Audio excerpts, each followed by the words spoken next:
Bonsoir à tous, bonsoir et bienvenue sur Afrique Sport pour le journal du Mercato de ce vendredi 10 décembre 2021. Un journal que nous débutons comme à l'accoutumée avec les joueurs africains. Introduisons donc Serigne Saliou Seck. Serigne Saliou, bonsoir et bienvenue. Merci Mamoun, bonsoir à vous et bonsoir chers téléspectateurs d'Afrique Sport TV. Nous allons débuter avec un international marocain, il s'agit d'Amrabat.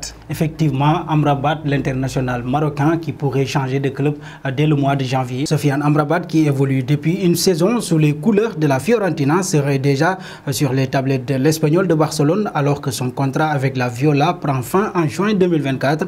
L'Espagnol surveille de près le milieu de terrain international marocain.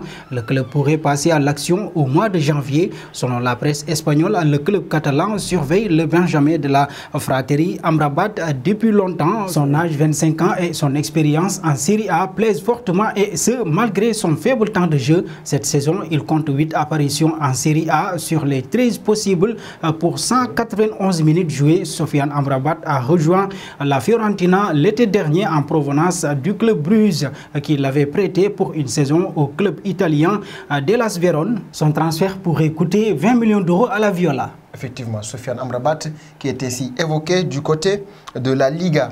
Parlons de notre joueur au Paris Saint-Germain, Abdou Diallo. Effectivement, le Paris Saint-Germain compte boucler 3 ou 4 départs dès le mois de janvier, dont Abdou Diallo. Le défenseur international polyvalent est aussi concerné par le prochain mercato, mais leur cas est plus incertain. Le PSG sera à l'écoute des offres pour le défenseur polyvalent Abdou Diallo, 25 ans, titulaire régulier en début de saison à gauche ou dans l'axe. L'international sénégalais joue moins ces dernières semaines. Néanmoins, le joueur ne se voit pas forcément partir en janvier. Il est prêt à se battre pour gagner sa place au Paris Saint-Germain et préfère attendre l'été prochain pour prendre une décision. Abdou Diallo qui est en train donc d'insister du côté du Paris Saint-Germain. Il était notre dernier joueur du jour. Merci beaucoup Serigne Saliou. Merci à vous Mamoun et merci aussi chers téléspectateurs d'Afrique Sport TV. On va se retrouver dans un très court instant pour la seconde partie de ce journal du Mercato du vendredi.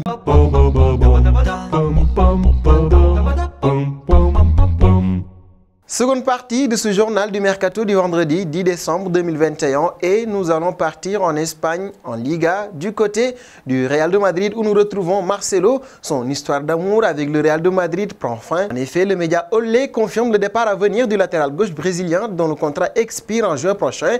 Très peu utilisé par son entraîneur Carlo Ancelotti, celui qui a porté les couleurs de la Maison Blanche lors de 533 matchs depuis son arrivée en 2006, va retourner au sein de son club formateur Fluminense. Un retour aux sources donc pour Marcelo qui va ainsi pouvoir retrouver du temps de jeu parce qu'au Real de Madrid, il ne l'a pas. Et nous passons à un autre dossier très chaud du côté de l'Allemagne avec Erling Haaland. Mino Raiola, son agent, a ainsi exprimé les idées claires qu'il a par rapport au futur de l'attaquant. Après avoir confié que les gros transferts se préparent soigneusement 1 ou 2 ans à l'avance, Raiola a été interrogé plus précisément par Sport Uno sur le futur du buteur du BVB que tout le monde imagine être transféré contre un énorme chèque à l'été 2022. Voilà ce qu'a répondu Raiola sur ce point.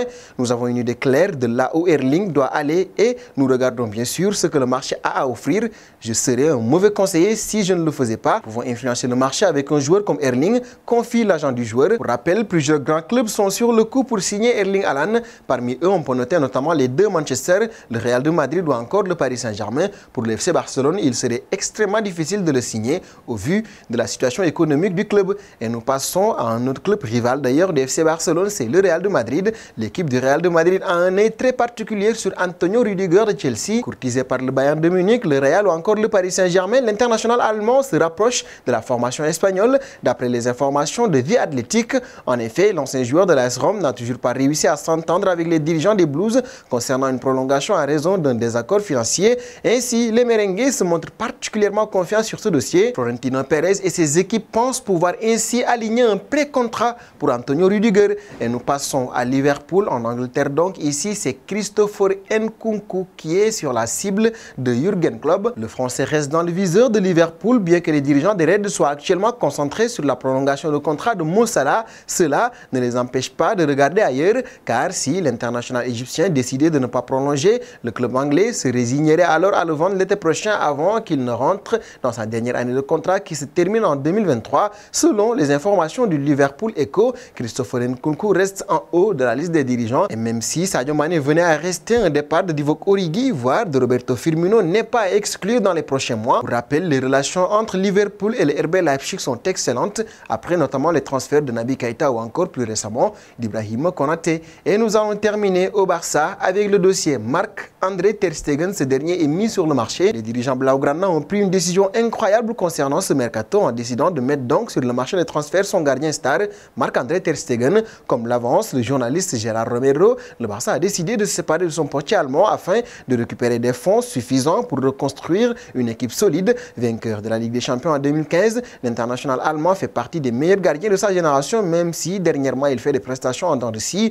Néanmoins, depuis plusieurs mois, Ter Stegen n'est plus donc que l'ombre de lui-même et ne semble plus aussi impérial qu'avant dans les cages barcelonaises. Situation qui pousse donc le FC Barcelone à réfléchir très sérieusement à se débarrasser du portier allemand. Et nous arrivons donc au terme de ce journal du mercato du vendredi que nous allons boucler avec la question du soir.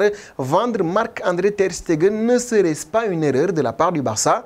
Vos réponses seront attendues en commentaire. En attendant, n'hésitez pas à vous abonner sur Afrique Sport pour ne rien manquer de nos informations autour du mercato.